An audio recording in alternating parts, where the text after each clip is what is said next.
ကဲဒီနေ့မှလည်း2/2နိုင်ရေး4000ကြီးဝယ်လို့ဖြစ်ပါ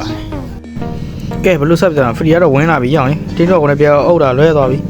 ကဲဟိုမှာဖရီကတဲ့ရိုက်နေရောင်အေဗာနဲ့အေဗာနာတယ်နော်အေဗာပြက်ပြီ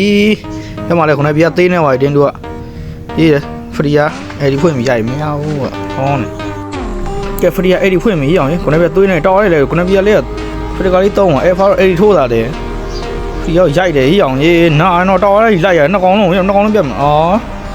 ဘာဖို့ဘာထိပ်ပဲကောနေရောင်ရေးဖရီရဲ့အဲ့ဒီဖွင့်သွားပြီးအောင်လေခုနကပြအုတ်တလွဲသွားပြီးတွင်းမလဲလွဲသွားပြီးအောင်အဲ့ဖာအဲ့ဒီဟိုတူမန်ကြီးငါထင်တယ်အဲ့ကော့တည်းကအဲ့အောင်ရေးတွဲလုံးကြီးညီလိုက်တာကဲအဲ့မှာတိတ်တွဲပြီးအဲ့ဖာအဲ့ဒီထိုးလိုက်ပြီးအောင်ခုနကပြစကီဒီအုတ်တယ်အောင်အဲ့ဒီပြန်သုံးတယ်သူကဇက်ပဲချန်တော့အဲ့ဖာချက်ရမှာပဲအောင်ရေးရှော့ပါပြီကဖရီယာတကောင်ပဲကြံတော့ဒီဘက်2အောင်လုံးထွက်လာပြီဆိုတော့ဖရီယာရပါမှာဖရီယာတကောင်ပဲကြံတော့ဘလို့ဆက်ထိန်မှကြည့်ရအောင်ပါပဲအဲ့ခုနကပြဖရီကာတော့မရှိဖရီယာအဲ့ဒီဖွင့်ပြီးရိုက်ပြီးအောင်အဲ့ဖာအဲ့ဒီထိုးတယ်ခုနကပြစကီဒီအုတ်တယ်အဲ့ဒီမိဘသုံးနဲ့မခံနိုင်တော့ဘူးကွာမရောက်တဲ့အားဆိုကောင်းနေဟင်းအောင်ရေးဆန်းဆိုင်တော့ရောက်စောနေ